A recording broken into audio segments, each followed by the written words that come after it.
దినోత్సవము తల్లులందరికీ శుభాకాంక్షలు తెలియజేస్తున్నాను. ఈ మాతృ దినోత్సవం రోజు బైబిల్లో ఉన్నటువంటి ఒక తల్లి గురించి చెప్పి మన వాక్యాన్ని ధ్యానించుకున్నాం. ఇక్కడ ఎబ్రీ పత్రిక 13:23లో మోషే పుట్టినప్పుడు అతని తల్లిదండ్రులు ఆ శిశువు సుందరుడై ఉండడం చూచి రాజ్యానికి భయపడక 3 నెలలు అక్కడ దాచిపెట్టి మరి ఆ యొక్క రాజశాస్త్రం మొక్కలందరూ చంపేయాలని స్త్రీలు పుట్టినటువంటి మొక్కలు చంపేయాలని శాస్త్రాన్ని భయపడక వాళ్ళు మోషేని 3 నెలలు దాచిపెట్టారు. తర్వాత ఇక దాచలేక నిర్గమ కారణం రంగమని అంటాడు. దాచలేక ఆయన వరకు ఒక జమ్ము పెట్టి తీసుకొని దానికి చిగట మాలను నీళ్లు పోసి అందులో తెల్లవారిని పెట్టి ఏటి పొద్దున ఆ జమ్ములో వాళ్ళ అమ్మ బిడ్డలో పెట్టేసింది. ఆ బిడ్డకి కాపులాగా ఆ యొక్క బిడ్డ అంకం పెట్టింది. చూస్తాం ఏమవుతుందంటే తల్లి యొక్క భద్రత ఎక్కువగా పేరు మక్షే తల్లి పేరు యుగే పేరు. ఈమె తన కుమారుని యొక్క భద్రత కొరకు మన అక్కన పెట్టిందా జమ్మ పెట్టిలో పెట్టి ఏడుతో వేసేసిన తర్వాత మరి ఆ బిడ్డను కాపులా కోసం అక్కడే పెట్టింది. ఆ నిర్గమ కాండము 2:4లో మరి ఏం సంభవించడం వాళ్ళందరూ చూస్తూ ఉన్నప్పుడు ఈ ఎదురు చూస్తా ఉంది. దేవుడు నమ్ముకొని నా బిడ్డలు కాపాడాలని ప్రార్థన చేస్తున్నాడు. ఇంకే కీర్తన 40:25 అంటాడు, నా ప్రాణమా నీ మీద పొంగి ఉన్నావు, నాలో నీ మీద తొందరపడుతున్నావు, దేవుని యొక్క నిరీక్షణ ఉంచుము అనే మాటను మనం జ్ఞాపకం చూస్తున్నట్లయితే ఒకవేళ ఈ స్త్రీ తన బిడ్డ యొక్క క్షేమం కొరకు దేవుని కనికరము కోరుకుంటూ కనిపెట్టి ఆమె యొక్క ఓర్పు నిరీక్షణ అనుకుంటున్నది. ఆమె ఆ బిడ్డ యొక్క క్షేమంగా ఉంటాడు అనేటువంటి ఆ యొక్క గొప్ప దేవుని మీద ఉన్నటువంటి నమ్మకాన్ని నిరీక్షణ మాకు కనబడుతుంది. అందుకే దేవుడు మోషే కుమార్తెను ఆ ఏటికి స్నానానికి వచ్చేటట్టు చేసి అక్కడ ఈ బిడ్డలు చూడటము, బిడ్డ తెచ్చేది ఆ బిడ్డను తెప్పించుకోవటము, ఆ బిడ్డ కష్టపెట్టి ఈ బిడ్డను పెంచేదానికి దాసిని తీసుకురమ్మంటాను అని అడగటము, తర్వాత ఆమె ఒప్పుకోవటము, ఈ తప్పైనటువంటి క్రియ తన తల్లిని తీసుకొని రావటము, ఆ బిడ్డను పెంచినప్పుడు తల్లి ఒకవేళ ఆ బిడ్డను తన జాతి గురించి మరి వీళ్ళు యొక్క దాసత్వాన్ని గురించి మరి వాళ్ళ యొక్క బిడ్డల గురించి చెప్పి పెంచుంటది. అందుకే ఆ మోషే అది మర్చిపోలేదు. అందుకే పెద్దవాడినప్పటికీ కూడా నేను సంపడము అక్కడి నుంచి వెళ్ళడం మనకు తెలిసిందే. మరి తల్లి ఎంతగా పెంచిందంటే ఆయన ఎబ్రీ పత్రిక 11:24 అంటాడు, మోషే పెద్దవాడైనప్పుడు స్వార్థం బట్టి ఐగుప్తు ధనం కంటే క్రీస్తు విషయమైన నింద గొప్ప బాధ్యత ఎంచుకునేటట్టుగా తల్లి మరి మోషే పెంచింది. ఈ 3 బిడ్డలు అందులోనూ మిరియాము, మోషే, మరి 3 బిడ్డలు దేవుడు వాడుకున్నాడంటే ఆ తల్లి యొక్క పెంపకము ఎంత గొప్పదో చూడండి. 3 బిడ్డలను దేవుడు వాడుతున్నాడు. అందులో వాడాడు మిరియాము ప్రవృత్తి, మొట్టమొదటి ప్రవృత్తి అని. మోషేగా ఆ ఇశ్రాయేలీయుల యొక్క మరి ఐగుప్తు రక్షణ కొరకు ఆయన వాడుకున్నాడు దేవుడు. ఇది ఎంత గొప్పగా బిడ్డల్ని దేవుడి భయభక్తుల్లో పెంచిందో ఏమైనా దేవుడు. పనులు చాలా మంది ఉన్నారు, మరి ఎలా కలుగుతున్నారు. ఒక కుమార్తె దుర్మార్గులు యొక్క కారణం తల్లిదండ్రులే కారణం అవుతారు. ఇప్పుడు దుర్మార్గులు అంటే చంపేరు, హత్య చేస్తున్నారు, దొంగతనాలు చేస్తున్నారు, విచారాలు చేస్తున్నారు, భయం లేకుండా. అలాంటి ఆ బిడ్డలు తయారైనారంటే తల్లి బ్రహ్మకంలో ఉన్న లోపదైనది కూడా చిన్నగా చెప్పవచ్చు. బైబిల్లో కూడా ఉన్నారు. తల్లి అలాంటి పరమాత్మలోని నా తల్లి తన బిడ్డలకి పెంచడమే నేర్పిస్తుంది. పెంచిపోయి ఆమె కూడా మరి తన బిడ్డలకి పెంచడమే నేర్పించింది. ఎందుకంటే చెడ్డవాడు కాబట్టి అందుకే అంటాడు వాక్యంలో ఏమంటాడంటే మన బిడ్డల్ని దర్శనంలో మరి సందర్భంగా అంటాడు వారిలో అడగవలసిన రోజులు వారి నేర్పును పెద్దవాడినప్పుడు వాడు దాని నుండి వెళ్ళిపోయాడు. కాబట్టి ప్రేమ నడుగుతుంటారా బిడ్డల యొక్క సంస్థలో ఎంతో ఓర్పు కావాలి, ఎంతో ధర్మం కావాలి, ఎంతో మంచితనం వాళ్ళని మనం నేర్పుతూ పెంచాలి. మనకు కలిగే బాధ్యత కలుగుతుందన్నటువంటి విషయాన్ని వాళ్ళకి తెలియజేయాలి. అటు తెలియకుండా పెంచే తల్లిదండ్రులు ఉన్నప్పుడు బిడ్డలు మార్పులుగా మరి భయంకరమైనటువంటి చూస్తుండమ్మా భారీ భర్తలు ఎంత దుర్మార్గంగా వచ్చి సంవత్సరం ఎంత బాధ నగల కోసం ధనాదేశం కోసం దాటిపోయేటువంటి మహిళల బిడ్డలు లాగి ఎంత పడేసి చచ్చితే తెచ్చినాలే మరి యువకులేదని ఎంత దుర్మార్గం కఠినమైన మనసు. అలాగే ఇళ్లలో ముసలివాళ్ళు వృద్ధులు ఉంటే వాళ్ళు కలిగితే వాళ్ళు తప్పటము ఇలాంటి గుణాలన్నీ కూడా తప్పకపోవడం అభిప్రాయాన్ని నాకు బైబిల్ కూడా తెలుస్తుంది. కాబట్టి మన ప్రశ్నలు ఏంటంటే 2 పేతురు 3:9 మనం చదువుకున్నాం. కొందరు ఆలస్యమని ఎందుకున్నట్లు ప్రభువు తన వాగ్దానం గురించి ఆలస్యం చేయవాడు కాదు, కానీ ఎవరినో నచ్చవలన నిశ్చయింపక అందరూ మారు మనసు పొందవలనని కోరుచు మీ ఎడల దీర్ఘశాంతం గలవాడై ఉన్నాను. ప్రార్థించుకున్నాం పిల్లల పరిశుద్ధుడా ప్రేమల మా తండ్రి, ప్రభువైన మా దేవ, వర్తమైన మా తండ్రి, మీ వాక్యాన్ని వివరిస్తూ నైనా చేసి ఉంటుండగా నాకు ఈ జ్ఞానం అనుగ్రహించమని అయ్యా ఈ వాక్యాన్ని వివరించే జ్ఞానం లేదు నాయన, మీరే తగిన జ్ఞానం అనుగ్రహించి మాతో మాట్లాడమని వీళ్ళందరూ అర్థమవునట్టు వారు చదవమని యేసుక్రీస్తునామమున వేడుకుంటున్నాను తండ్రి. ఆమేన్. సమయంలో చదవబడిన వాక్యాన్ని మరోసారి చదువుతున్నాం. 2 పేతురు 3:9 చూసినట్లయితే కొందరు ఆలస్యం అని ఎంచుకున్నట్లు ప్రభు తన వాగ్దానం గురించి ఆలస్యం చేయవాడు కాదు, కానీ ఎవరినో నచ్చపోవాలని నిశ్చయింపక అందరూ మారుమోసం పొందవలదని కోరుచు మీ ఎడల దీర్ఘశాంతం గలవాడు ఉన్నాడు. వాక్యాన్ని మనం ధ్యానించినట్లయితే మన దేవుడు పెట్టారా ఓర్పు, సహనము, శాంతము ఇవి 3 కూడా ఒకే అర్థాన్ని ఇచ్చే పర్యాయ పదాలు. మన జీవితంలో ఏదైనా సాధించాలి, పొందుకోవాలి మరి అనుకుంటే ఎదురు ఖచ్చితంగా మనం ఎదురు చూడాల్సింది. అలా ఎదురు చూసే సమయంలో మనం కలిగి ఉండవలసినటువంటి అద్భుతమైనటువంటి లక్షణాలు గొప్ప లక్ష్యం ఉంటుంది, అదే దీర్ఘశాంతం.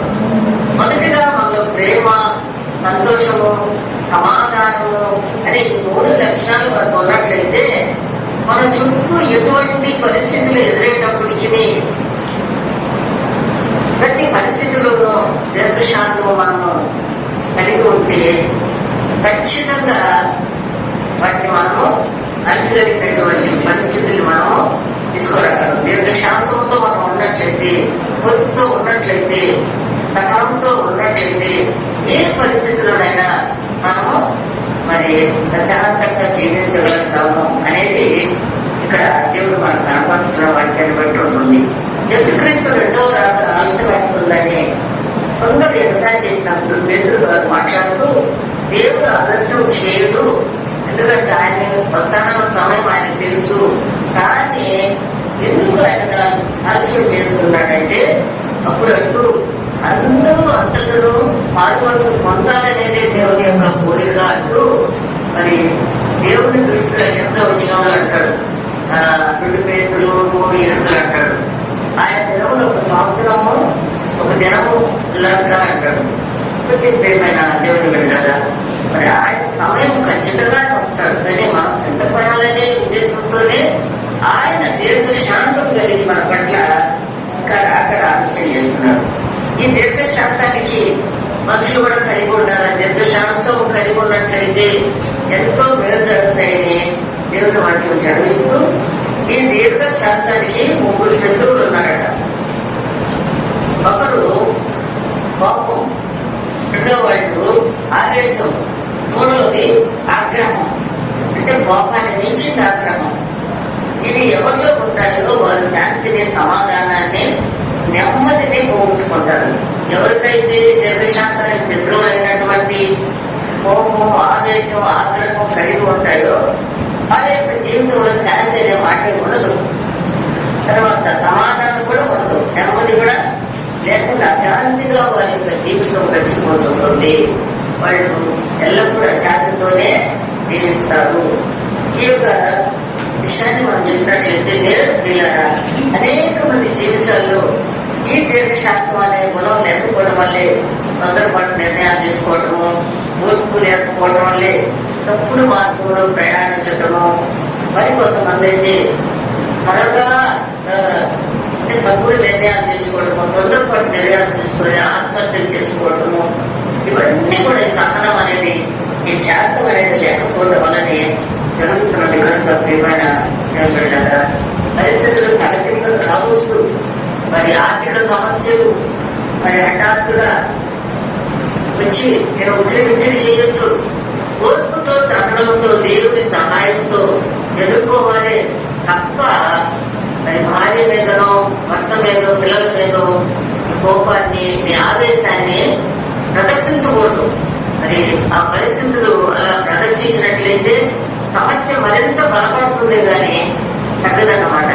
కొన్నిసార్లు నిస్సహాయ స్థితిని బట్టి మన చుట్టూ ఉన్నటువంటి వాతావరణమే మనల్ని పాడు చేసే విధంగా కూడా చేస్తున్నది. కాబట్టి సహనము, శాంతం అనేది చాలా గొప్ప గుణం అన్నమాట. కొన్నిసార్లు ఏదో ఒక కారణం చేత కుటుంబం పరిస్థితులు బాగాలేకపోవచ్చు, ఆర్థికంగానో లేదు ఏదో ఒక సమస్య వల్లనో, అటువంటి పరిస్థితులు భార్యాభర్తలు ఇద్దరు కూడా కూర్చొని మరి ఒకరి పట్ల ఒకరు ఓర్పు కలిగి ఆ సమస్యను పరిష్కరించుకోవాలి. కొన్నిసార్లు పిల్లల నమ్మకంలోనూ లేదు ఇతరులతో కలిసి వెలిసి పనిచేయవలసిన తోడులోనూ, ఉద్యోగ సమయాల్లోనూ, అనేక విషయాల్లో వివాహ ప్రయత్నంలోనూ ఇలా ఓర్పు కలిగి ముందడు వేయాలి. కానీ నచ్చుతో లేదా అసహనంతో, కోపంతో మరి ఒకరు మరి నిర్ణయించుకుంటా బాధపడతారు తెలుసుకుంటూ ఉంటే ఎలాంటి ఎలాంటి మేలు జరగదు అని దేవుని వాక్యము తెలుస్తుంది. రెండోది మనం చూసినట్లయితే దేవుడిని తగినట్లుగా నడుచుకోవాలంటే మనకు ఓర్పును, దేవుని శాంతములు కావాలి. ఆ మాటే ఆ మధ్యలో పరిస్థితులు 1:12 చోట్ల రాస్తాడు, ఆయనకు తగినట్టుగా నడుచుకోవాలని ఆనందంతో కూడిన పూర్ణమైన ఓర్పును, దీర్ఘశాంతమును కనబరిచినట్లు ఆయన మహిమాశక్తిని బట్టి సంపూర్ణ కొలకుతో బలపరచవలని అక్కడ రాయబడు. ఈ వాక్యం మనం జ్ఞాపకం చేసుకున్నట్లు క్రీస్తు యొక్క తెలుగు మరణంలో ఎంతటి అవమానమైన అనుభవించాడు, ఎన్ని నిందలు, ఎన్ని శ్రమలు ఆయన అందించినట్లయితే ముఖాన ఉండినాడు. దేవుడి కుమారుడాన్ని క్షోమని చెప్పి అత్యంత పుట్టాడు. ఎంత ప్రేరణ, ఎంత అవమానం అయినప్పటికీ ఆయన ఎన్ని అవమానాలు చేస్తున్నా సరే ఎలాంటి వదిలి చెప్పకుండా అది ఆయన శాంతం కలిగి తండ్రి మీరు ఏం చేస్తున్నారు, ఎడుగులు క్షమించము అని ప్రార్థించాడంటే దేవుడికి ఉన్నటువంటి ఆ యొక్క గొప్ప మనకు ఆయన తగినట్లుగా మీరు కూడా నడుచుకోవాలి అని దేవుడి వాక్యం మనకే బోధిస్తుంది. కాబట్టి తండ్రి పంపినటువంటి మనీను ఉంచుకొని మానవాళ్ళు కొంత రక్తమంతా దేవుడు చిందించి చనిపోయి జరిగినటువంటి గొప్ప దేవుడికి ఒక గొప్ప మహిమకరమైనటువంటి మరి కిరీటం తెచ్చింది. కొందరు 4:12 అంటాడు, యేసుక్రీస్తు నామములను తప్ప మరే నామముల రక్షణ లేదంటాడు. ప్రియమైన దేవుని పెట్టాడు, శ్రమలు, కష్టాలు, నిరుదలు, బాధలు ఏమైనా సరే జ్ఞాపకంతో ఓర్చుకోగలిగితే మనం పొందుకోబోయే గొప్ప మహిమ కలిగినటువంటి విడుదల మనం పొందుకోవాలి. అంటే గొప్ప యేసుక్రీస్తు ఎలా దీర్ఘశాంతముతో ఓర్చుకొని ప్రవర్తించాడు, మనకి మాట చూపించాడు. మనం కూడా ఆయన తగినట్లుగా శాంతము కలిగి జీవించాలని, ఆ యొక్క శాంతం కలిగి జీవించినట్లయితే, ఓర్పు కలిగినట్లయితే దేవుని యొక్క మహిమను, రక్షణను సంపూర్ణ వాళ్ళు మనం పొందుకోగలమని అని చెప్తూ ఉన్నాడు. ఒక పరుగు పందెంలో పాల్గొన్నటువంటి వ్యక్తులు ఏ పరిస్థితులైనా ఓర్చుకొని పరిగెత్తాలి, మనం గెలవాలంటే పరిగెత్తాలి, ఓర్చుకోవాలి. లేదని మధ్యలో ఆగిపోతే వారికి తెలుగు అనుకున్నాను. ఈ మధ్య ఒక వ్యక్తి సాక్ష్యం నేను విన్నాను. సాయంత్రం వేళ అతను వేరే ఊరి నుండి ఉంటూ ఉన్నాడట. ఉంటూ ఒక ఊరిలో పడిపోయాడట. ఒక ఊరిలో పడుతుంది. ఊరిలో పడిపోతే ఆ అనేది రాలేదు.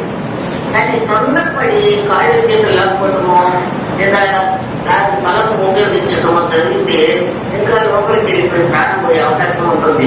ఆ వ్యక్తి ఏం చేశాడు, కొంచెంగా ప్రయత్నం చేస్తూ కాళ్ళు లాక్కుంటూ చేయి లాక్కుంటూ అంతా కూడా ప్రయత్నిస్తూనే ఉన్నాడట. ఒక్క నిమిషం కూడా ఆగకుండా తన యొక్క శరీరాన్ని చిన్నగా నెమ్మదిగా లాక్కుంటూ చివరికి ఉదయం అయ్యేటప్పటికి ముందుకు వచ్చేసాడట. ఒకటి ప్రాణం తెచ్చిందని చెప్పాడు. వార్త మంత్రులు అంటాడు, మీరు మీ తత్వం వల్ల మీ ప్రాణంలో కాపాడుతున్నాడు. ఒకటి ఓర్పు కలిగి ఉండటం వల్ల ప్రాణం కాపాడుకుంటుంది. కాబట్టి ఆ ఊరిలో ఉన్నటువంటి వ్యక్తికి ఓర్పు లేకపోతే ఆయన తన బలాన్ని ప్రయోగించి విసిగిపోయేట ఊరిలో ఉన్నట్లయినా ప్రాణం పోగొట్టుకునేవాడు. ప్రయత్నం చేస్తూ ఉన్నాడు కనుక రాత్రి అంతా ప్రయత్నం చేశాడంట. ఉదయానికి కొట్టుకొచ్చాడని చెప్పాడు. తన ప్రాణం కాపాడుకున్నాడు ఓర్పు వల్ల. ఓర్పు అనేది మానవులకి విశ్వాసులకు మరీ ముఖ్యంగా అవసరం అంటాడు. యేసుక్రీస్తు శిష్యులకు అంత్యకాలంలో రాబోయే కష్టాలు, హింసలు, దేశాల మధ్య జరిగే యుద్ధాలు, మరి ఆ కీడు నిమిత్తము విశ్వాసులు కలిగే శ్రోతల గురించి చెప్తున్న సందర్భంలో మరి ఈ వాక్యం కూడా మనకు దేవుడు బోధించాడు.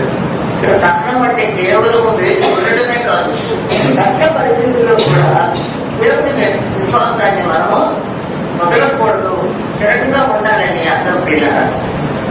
అంటే యేసుక్రీస్తు కొరకు హింసింపబడినప్పుడు, కుటుంబ సభ్యుల చేత ద్వేషించబడినప్పుడు, మనుషులందరి చేత మీరు నిందించబడినప్పుడు తండ్రిని అంటాడు విశ్వాసులు. కాబట్టి ఓర్పు కలిగి క్రీస్తు మార్గంలో ఎవరైతే దాఖలు రాస్తారో ఆ విశ్వాసి నిజమైనటువంటి ఆత్మీయ విజయానికి కలుగుడవుతాడు, నిత్య జీవం అందుకుంటాడు.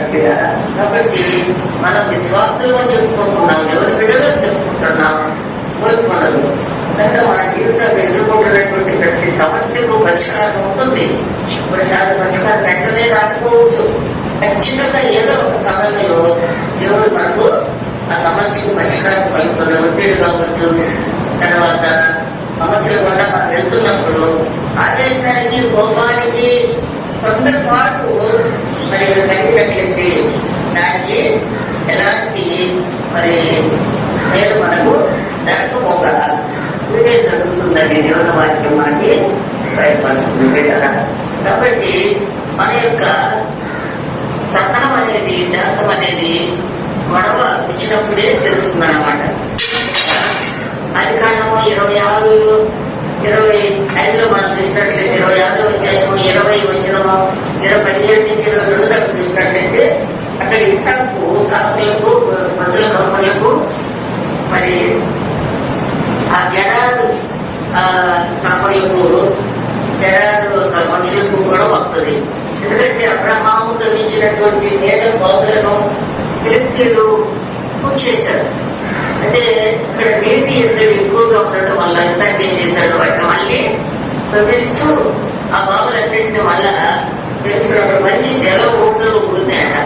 దాన్ని చూసి మీరు ఏం చేశారు, ఆ జనాలు మనుషులు ఏం చేశారు, ఈ నీళ్లు మీ బాబు మావే ఏర్పాటు చేసుకున్నారు. మరి రెండోసారి మళ్ళీ ఇంతకేమో అంత గొడవ పడలేదు. మళ్ళా ఇంకొక గొడవ తిన్నప్పుడు అక్కడ గొడవ పడ్డారు. అయినా ఇంకా అక్కడ గొడవ ఇక్కడ మూడోసారి మళ్ళా బాగుంది. దేవుడి దయ వల్ల అక్కడ ఏ గొడవ తగ్గిపోయినప్పుడు మంచి నీరు వారికి పడ్డట్టు అవుతున్నాం. ఇప్పుడు గొడవ తగ్గినప్పుడే మన ఓర్పు సహనం బయటపడుతుంది. గొడవ తగ్గినప్పుడు చాలా మంది ఓపెన్ చేస్తారన్నమాట. చాలా కోపమంతా కూడా చేస్తారు. అక్కడ కాకుండా సహనము ఓర్పు అనేది చూపించకపోవడం వల్ల నష్టమే జరుగుతుంది కానీ లాభం జరుగుతుంది. ఇక్కడ ఇస్సాకు మరి కోపించి ఉంటే, గొడవ దిగుంటే ఎంతో ఒక వేరే లేదు, కానీ గుర్తుకున్నాడు కనుక దేవుడు ఆయన్ని దీవించాడు. కాబట్టి ఓర్పు సహనం అనేది మనం అనువర్చుకుంటే మన చుట్టూ గొప్ప కర్మాలతో కలకాలతో గొడవలు కలుగు చేసే వారి నుంచి మనము ఖచ్చితంగా తప్పించుకోవచ్చు. లేకపోతే తప్పించుకోవడము కష్టమవుతుందని కాంక్రీ గ్రంథము 15 అంటారు. 30 రేపుల వాడు కలెక్టర్ రేపులో యేసుశాంతుడు మీకే వివాదం అణిచివేయంటాడు.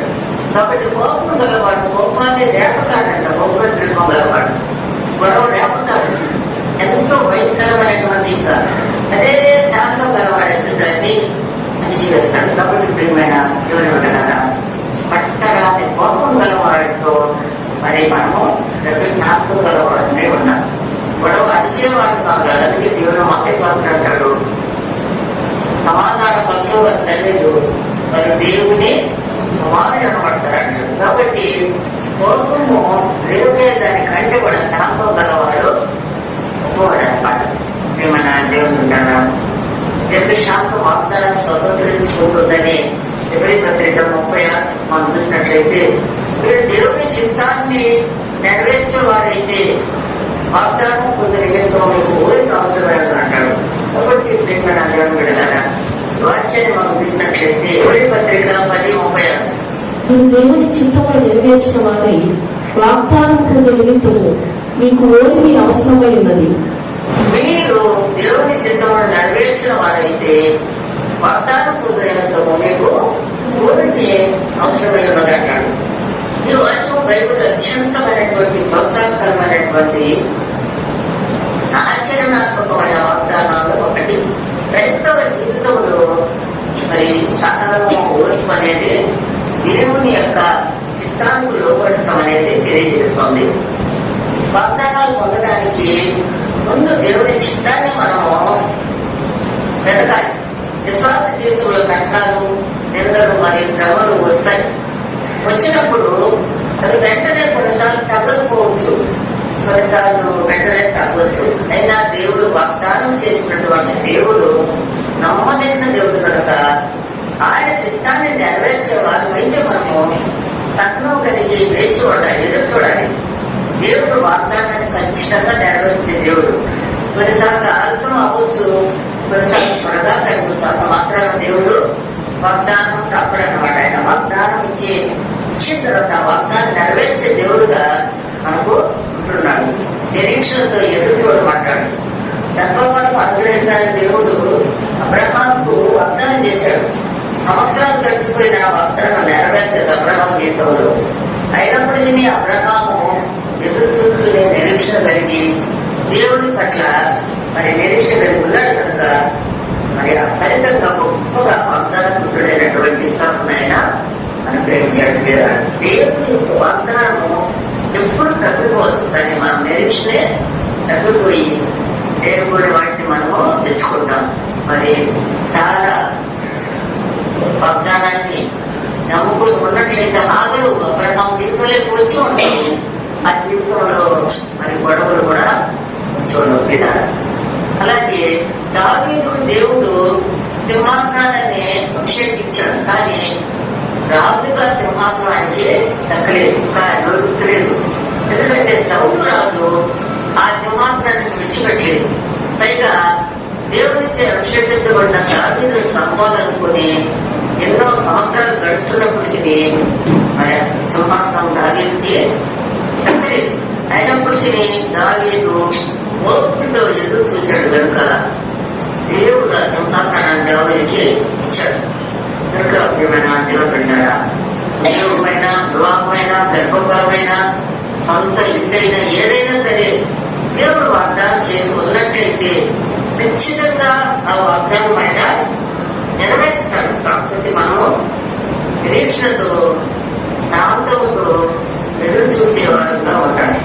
ఆ యొక్క పొందుకునే వరకు అని మనం ఓర్పు కలిగి ఉన్నట్లయితే పిలుపు పత్రిక 4 అంటాడు, మీ సహనమును సకల జనులకు తెలియజేయడి ప్రభువు సమీపంగా ఉన్నాడు. కాబట్టి దేవుడు మన పక్షంలో ఉన్నాడు, సమీపంగా ఉన్నాడు. వాగ్దానాన్ని మర్చిపోయే దేవుడుగానే అయినా అది మనము నిరీక్షణ కలిగి ఉండాలి. సహనం మీద ఉండాలి. అప్పుడు ఖచ్చితంగా ఆయన నెరవేర్తాడు. మన సహవాసమును, ఓర్పును, సహములను బయట ప్రపంచానికి అలా అందరికి మా చుట్టూరు వారికి మనం తెలిసేటట్లు ప్రవర్తించాలి. మన ప్రవర్తన ద్వారా మన ఓర్పు, మన సహనం ఇతరులకి తెలుస్తుంది, వాళ్ళు గ్రహిస్తారు. అంతేగాని మనం ఓర్చుకోలేక ఈ చిన్న దానికి మన మనసులు వాళ్ళు ఏం క్రైస్తులే, వాళ్ళు ఏం విశ్వాసులే, ప్రతినిత్యం గొడవలతో కొట్టుకొని చదువుతుంటారనే మాట మరి దేవుడి నామానికి అపమానం కలిగించే మాటను మనం తీసుకొని ఉంటాం బిడ్డరా. కనుక క్రీస్తు రాత్రి ఎప్పుడైనా రావచ్చు, ఏ సమయమైనా రావచ్చు. ఆయన ధైర్యం మనకు తెలియదు అంటాడు, ఆయనకే తెలియదు, తండ్రికి తప్ప అంటాడు.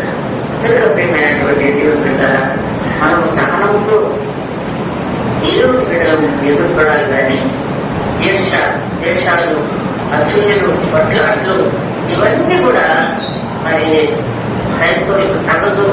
దేవుడి బిడ్డలు దేవుడి కొరకు, దేవుడి రాక కొరకు ఎదురు చూడాలి.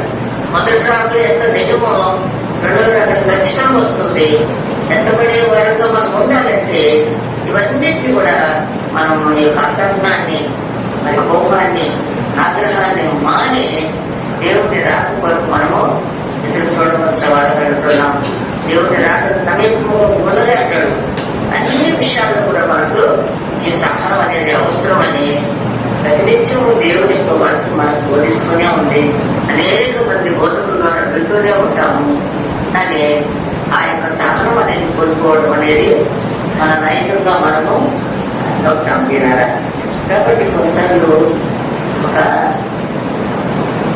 జ్ఞానాన్ని కోల్పోయే సమయంలో జరుగుతూ ఉంటాయి, కూర్చుకోవాలి. ఒకసారి బస్సులో ఒక పిల్లలు ఎక్కిందట.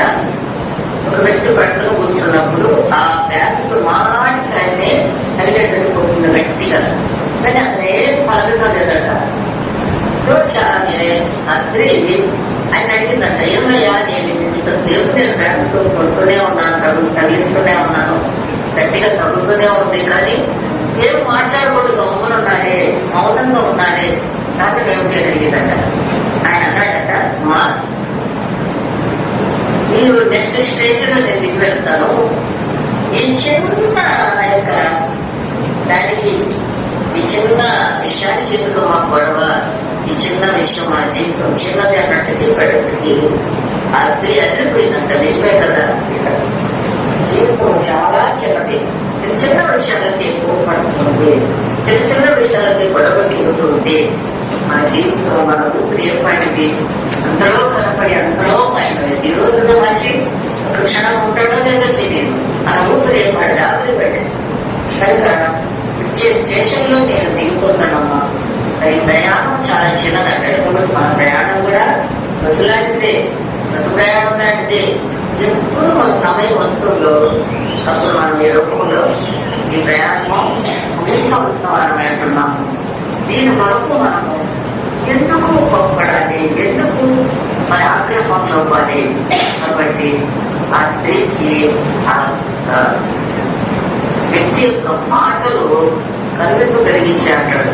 కాబట్టి ప్రియమైన దేవుని బిడ్డలారా, ఆత్మీయ జీవితం ప్రశాంతంగా సంతోషంగా సాగాలంటే గృహంలో కోరుకుండాలి, ఉప్పులో కూడా కోరుకుండాలి.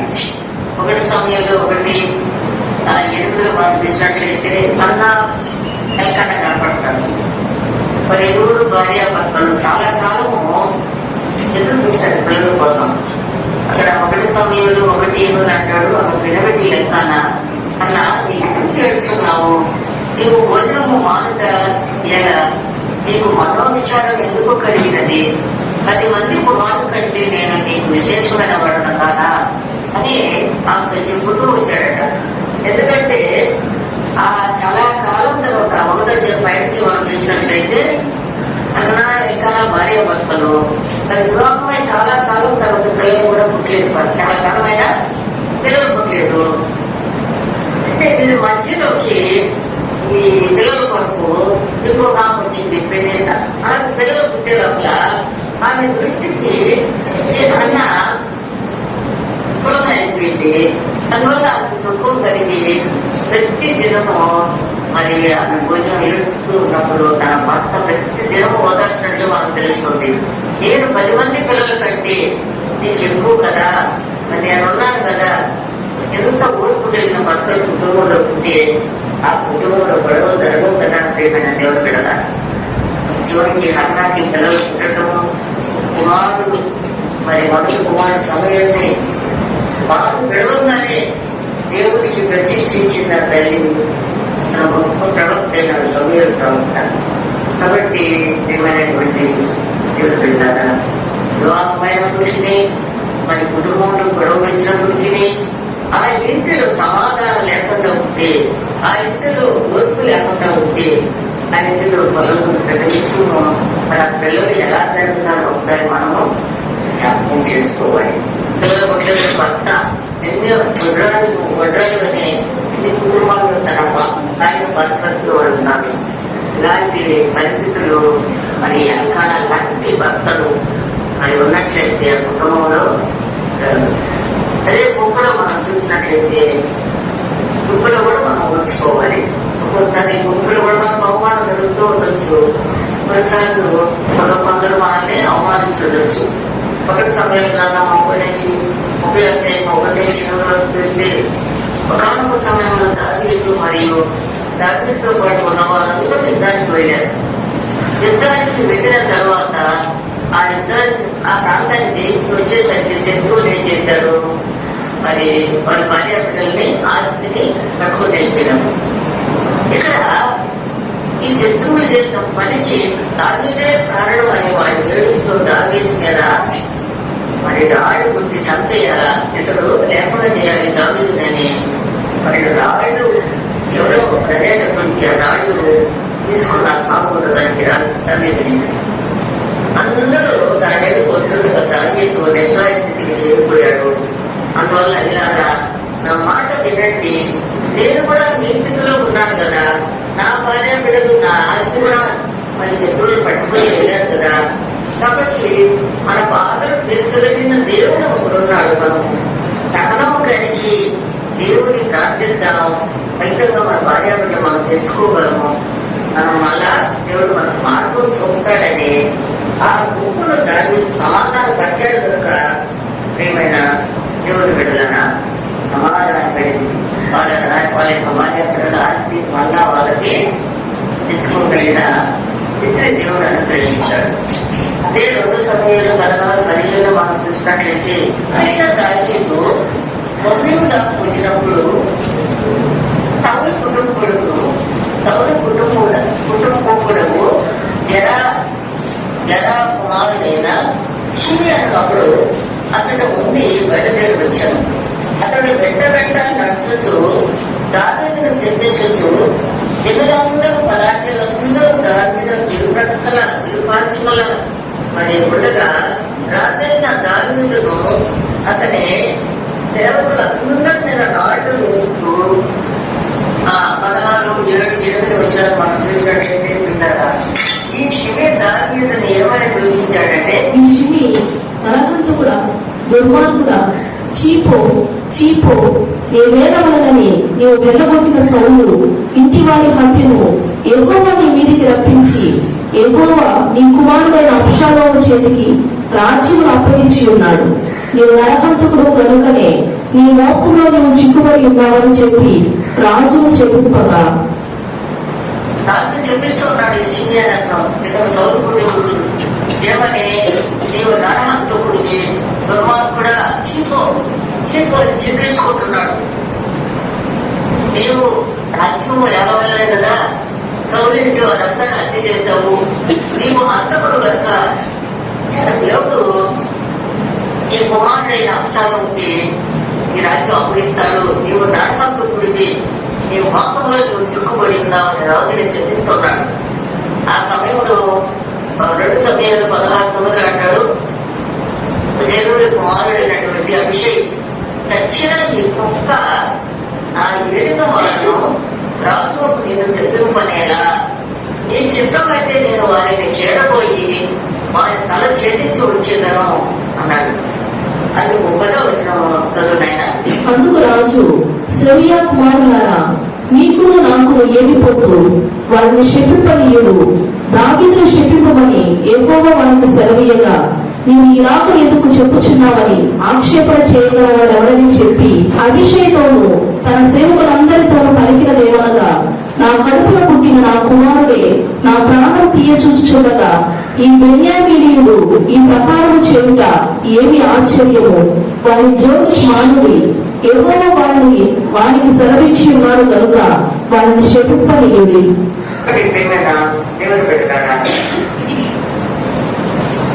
రాజుని ఒక వ్యక్తి శపిస్తున్నాడు, చీపు చీపు అంటున్నాడంటే మరి అక్కడ ఉన్నటువంటి ఆ శరీరపు మారుతున్నటువంటి మరి అభిషేకటువంటి వ్యక్తి వచ్చి సచిన కుక్క ప్రభు వీడు మిమ్మల్ని శపించడానికి ఎంత ధైర్యము, మీ చిత్తమైతే నేను వాళ్ళని తల ఛేదిస్తానన్నప్పుడు నాకు ఎంత శాంతముతో ఎంత ఓర్పుతో ఏమన్నాడు తెలుసా, వద్దు మీకు నాకేం పొందు. కాబట్టి అతనికి మరి దేవుడు కనిపించాడు దానిని శిక్షించమని.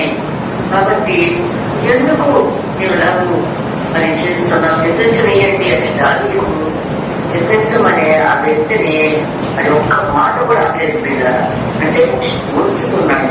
దేవుని మీద భయభక్తులు కలిగినటువంటి దావీదు, దేవుని మీద భయభక్తులు కలిగిన దావీదు దేవుడే వారికి తరలించాడు నన్ను శపించమని.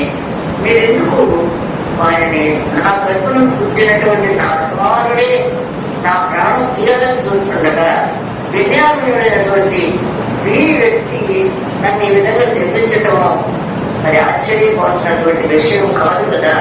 కనుక వారి తోటికి నేను పోగొద్దని ఏమైనా దేవుని పిల్లగా దావీదు రాజైనప్పటికీ గర్వంతో మరి రాజు తలుచుకుంటే పడా దెబ్బలు తక్కువ అంటారు అని అనుకుంటే వెస్టనేసి మరి తగ్గస్తారు అందరూ కలిసి ఏదో తీసి అని ఎంత రాజైనప్పటికీ అతను ఉంచుకుంటుంది. దేవుడు అతనికి సెలవిచ్చాడు అని ఎంత గొప్ప మాట కదా. మనల్ని ఎవరైనా నిందిస్తున్నారంటే ఎక్కడి వాడి దేవుడు నన్ను తిట్టమని దేవుడు సెలవిస్తున్నాడు అని అంటామా? తిరిగి నేను మాట్లాడతాము. ఒక చెప్పలేదు ఉంటే ఒక చెప్పలు ఎక్కువని దేవుడు మాకు చెప్తుంటే ఒక మాట మనల్ని అంటే మనం ఉంచుకోలేము. అది చెప్పిస్తే ఉంచుకుంటామా? తిరిగి ఇంకా మనము నాకు మాటలు వాళ్ళకంటే ఎక్కువ అనగలిగినటువంటి కోపము ఆగ్రహము అనుభవిస్తుంది. కాబట్టి దేవుడి బిడ్డలు ఎలా ఉంటారో దాన్ని చూసి నేర్చుకోవాలి. మన ఇంట్లో మన భర్త బిడ్డలు తింటూ ఒప్పుకుంటారు, కానీ వేరే వాళ్ళు అన్నప్పుడు వాళ్ళని తీర్చుకోండి. అప్పుడు నిలబడి మన అందరూ కోపము పిల్లలు అయిపోతా ఉంటాం. ఎంతగా వారి తెరపోయి మాట్లాడతాము, ఎటువంటి మాటలు మాట్లాడతాము. ఏమైనా దేవుని ద్వారా మనము ఒకసారి మన యొక్క దేవుని విషయాన్ని మనం జ్ఞాపకం చేసుకోవాలి. దేవుడే కనిపిస్తే మరి మనం ఏం చేయలేదు కదా అన్నట్టు దాన్ని ఒత్తుకోగలిగిన ఉంటారా మనం ఏదైతే ఏమైనా దేవుని ద్వారా ఖచ్చితంగా దేవుడు దేవుడిస్తాడు. అందుకే దేవుడి యొక్క మాట ఏమంటాడంటే నేను పరిశుద్ధుడు కనుక నేను పరిశుద్ధుడే ఉండమంటాడు. ఆ మాట వాటికే మనం చదువుకుంటాం, కానీ దాన్ని మనము ఇది ఒకసారి ఒక భక్తులు తెచ్చి ఈ రాజ్యంలో ఎవరైనా 70 సంవత్సరాలు వారి వైభవం చేసిన 50 సంవత్సరాలు చక్కగా ఐక్యతగా ఉన్నారా అటువంటి వారిని నేను సన్మానించాలి. వారిని పిలువన్నప్పుడు వారి యొక్క వృద్ధులు పట్టుకొని వచ్చారు. ఇలా ఇతడు 80 సంవత్సరాల నుంచి వాళ్ళ యొక్క వైభవ జీవితం చాలా బాగుందయ్యా, చాలా చక్కగా ఉంటారు అన్నప్పుడు నాకు ఆశ్చర్యపడిగారు. మీరు ఎప్పుడు మాట మాట్లాడుకోలేదా? మాట్లాడుకుంటుందా? మీ మంచి గొడవలు లేవు అన్నప్పుడు ప్రభు ఎందుకు లేవు నాయన, గొడవలు ఉన్నాయి ప్రభు, ఖచ్చితంగా మేము గొడవలు వేసుకుంటాము, తక్కువలు వేసుకుంటాము. అయితే చాలా సార్లు నా భార్య నేనే ఓడ్చుకుంటాను, కొన్నిసార్లు నా భార్య నన్ను సహనంతో ఓడ్చుకుంటుంది. కనుక ఇప్పటి వరకు మేము విడాకులు తీసుకున్నట్టు లేదు, తీసుకోవాలని చాలా సార్లు గొడవలు పడ్డాము, కానీ ఓడ్చుకోవడం వల్ల మేము ఇప్పుడు కలిసే ఉన్నాము అంటాడు. కాబట్టి ఏమైనా దేవుని బిడ్డలాగా ఓర్చుకోవడం అనేది మరి క్రైస్తవ యొక్క లక్ష్యం. దేవుడు నేర్పించినటువంటి ఆ యొక్క ఓర్పు యొక్క శాంతాన్ని మనం కలిగి ఉండాలి.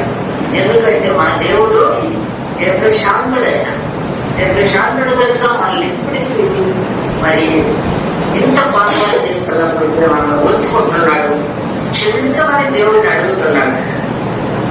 కాబట్టి ప్రియమైనటువంటి దేవుని బిడ్డలారా, నా భార్యను నేను ఓర్చుకోగలుగుతాము, విడిపోవాలనుకున్నాము, కానీ అయ్యా నాకున్న ఓర్పు శాంతమే కారణము.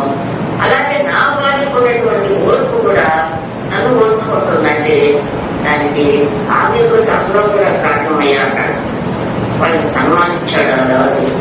కాబట్టి సామెతలు 16:32 అంటాడు, పరాక్రమశాలి కంటే శాంతం ఉన్నవాడు రైతుడు అంటాడు. అనగా ఈ వచ్చిన మనకి ఏం నేర్పిస్తుందంటే గొప్ప వీరుడు కంటే, గొప్ప పరాక్రమం కలిగిన బలవంతుడు కంటే కూడా తన యొక్క కోపాన్ని అదుపులో పెట్టుకొని శాంతం చూపేవాడే అత్యంతమైనటువంటి శ్రేష్టమ బలవంతుడని దేవుని మనకు చదివిస్తుంది. ఎంతటి బలవంతుడైనా తన కోపాన్ని అదుపులో ఉంచుకోలేకపోతే ఆ బలము వ్యర్థమే. ఓపిక మరి శాంతము తన శాంత స్వభావం కలవాడు ఈ వీరుడు కంటే గొప్పవాడని. కనుక తన కోపమే తన శత్రువు, తన శాంతమే తనకు రక్ష అని అర్థం. కాబట్టి వాళ్ళ కోపం వాళ్ళకే శత్రువు వస్తుంది. శాంతం కలిగినటువంటి వ్యక్తి ఎవరైతే ఉంటారో ఆ వ్యక్తికి దయసుతం వస్తుంది. కాబట్టి దేవుని వ్యక్తిలో మనము శాంతం కలిగి ఉండటం గొప్పవాళ్ళని,